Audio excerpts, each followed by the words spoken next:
If you've ever grown peppers in containers, you probably know the frustration.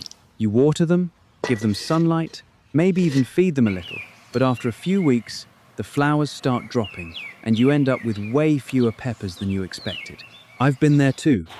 That's exactly why I decided to run a simple test this season. I took two pepper plants that were almost identical, same variety, same size, same type of pot, same soil mix. I placed them right next to each other, so they got the exact same amount of sun and water. The only difference was this. One plant got a little banana peel fertilizer I made at home, and the other one got nothing extra, just regular care. Now, I've heard people talk about banana peels being good for plants because they're high in potassium, but I wanted to see it for myself, instead of just believing what I read online. So I documented everything from day one all the way to harvest. Let me show you how I set this up. First, I used two 5-gallon fabric pots with the same potting mix. Both plants were about the same height when I started, around 8 inches tall with similar leaf count. I labeled them clearly, plant A for the one getting banana peel treatment and plant B as the control. For the banana peel fertilizer, I went with the water method because it's faster and easier for containers. I took about 3 banana peels, cut them into small pieces, put them in a jar and covered them with water. I let it sit for about a week, shaking it once a day. After 7 days, I strained it and diluted it with more water, roughly 1 part banana water to 3 parts regular water. That's the mix I used on plant A, every 10 days or so. Plant B got the same watering schedule, but with plain water only. Both plants stayed on my back deck where they got about 6 to 7 hours of direct sunlight. I watered them whenever the top inch of soil felt dry, which was usually every 2 to 3 days depending on the weather. In the beginning, both plants looked pretty much the same. Same green color, same number of leaves, same small flower buds starting to form. I took photos on day 1, day 7, and day 14, so I could compare them side by side later. Around day 10, I did notice one small thing. Plant A seemed to have a couple more flower buds than plant B. It wasn't dramatic, but it was enough to make me curious. I also made sure to pinch off any yellowing lower leaves on both plants and added a very thin layer of compost on top of the soil, for both just to make sure I wasn't only testing banana peels in isolation. By the end of week 2, I was already wondering if the banana peel water was actually doing anything, or if it was all in my head.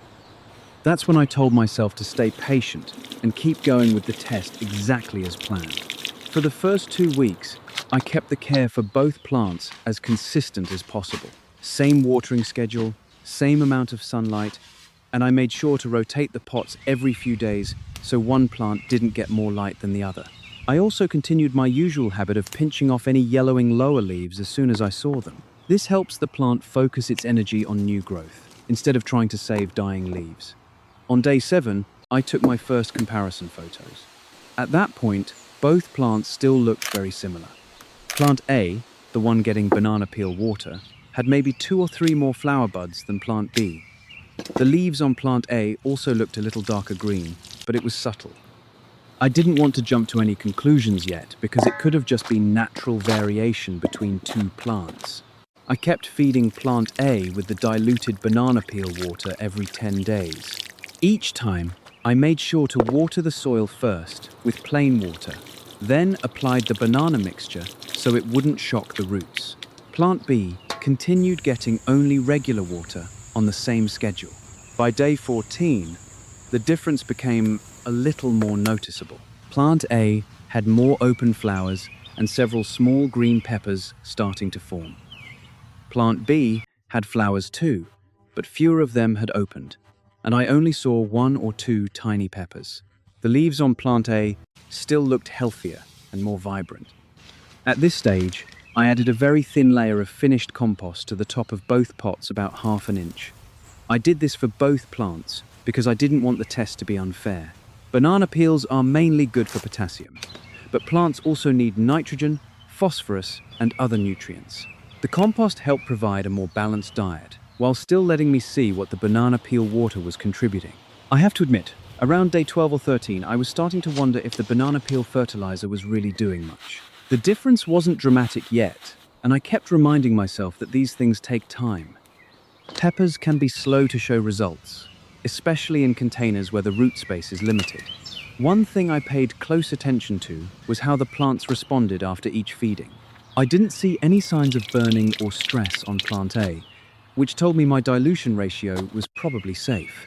I also made sure not to overwater either plant, because too much moisture in containers can lead to root problems pretty quickly. By the end of week 2, I had a decent set of photos showing the gradual changes. Plant A looked slightly ahead, but I still wanted to wait and see what would happen in the coming weeks when the plants moved into the fruiting stage. That's usually when you can really tell if a plant is getting what it needs. Week 3 is when things really started to change. Up until that point, the difference between the two plants was small enough that I kept second-guessing myself. But around day 18 to day 21, I could see it clearly without having to look too hard. Plant A, the one getting banana peel water, had noticeably more flowers and quite a few small green peppers forming. Some of them were already starting to grow in size. Plant B still had flowers, but many of them seemed to drop before turning into fruit. I counted roughly twice as many developing peppers on plant A compared to plant B at that stage. I continued the same routine. Every 10 days, I gave plant A another dose of the diluted banana peel mixture, always after watering the soil first. I also kept pinching off yellow lower leaves on both plants and made sure neither one was sitting in soggy soil. Peppers don't like wet feet, especially in containers. One thing I noticed during this period was that plant A seemed to hold on to its flowers better. On plant B, I saw several flowers turn yellow and fall off without producing fruit. That's pretty common when a plant is stressed or lacking certain nutrients, particularly potassium. Banana peels are known for being high in potassium, so it made sense that the plant receiving it was able to set fruit more successfully. By day 25, the gap had widened even more. Plant A had clusters of small peppers at different stages of growth, while plant B had fewer, and they were slower to develop. I took side-by-side photos almost every other day during this stretch because the changes were happening fast enough to document. I have to be honest, there was a moment around day 19 when I thought maybe the plants were evening out again. Plant B had a small growth spurt and looked a bit perkier for a couple of days, but it didn't last. By day 22, plant A had clearly pulled ahead again. This is one of the reasons I like doing these kinds of tests, instead of just trusting what I read. Sometimes, the results aren't perfectly linear. There can be little ups and downs, but over time, a pattern usually emerges if something is actually working. I also paid attention to the overall health of the plants. Plant A maintained a deeper green color in the leaves, which often indicates good nutrient uptake. Plant B's leaves were still green, but looked slightly lighter in comparison. Neither plant showed any signs of disease or major pest issues during this time, which helped keep the test clean. As I moved into the final stretch of the experiment, I started getting more excited to see the actual numbers at the end. I knew the visual difference was there, but I wanted to wait until the plants had finished producing to do a proper count. After 30 days, it was finally time to look at the real numbers. I harvested everything that was ready and counted the peppers from both plants. Plant A, the one that received banana peel fertilizer, produced a total of replace with your real number peppers. Plant B, the control plant, produced replace with your real number peppers. That's roughly replace with your real number % more fruit from the plant that got the banana peel treatment. Visually, the difference was pretty clear too.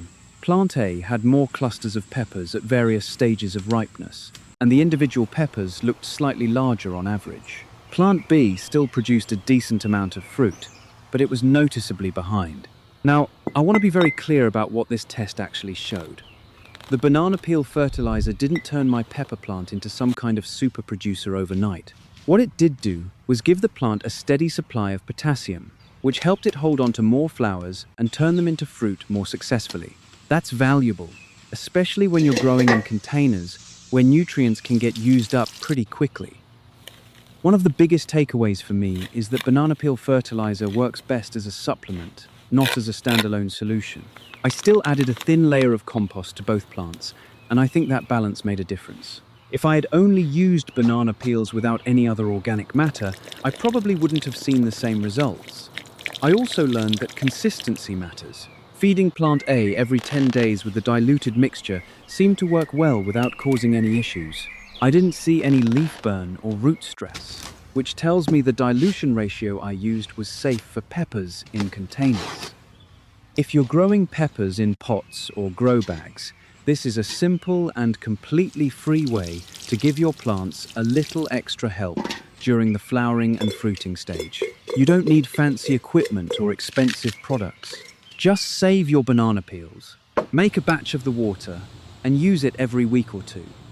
I'm not saying this will double your harvest or solve every problem you have with peppers, but based on what I saw in this test, it's worth trying, especially if you're already throwing banana peels in the trash anyway.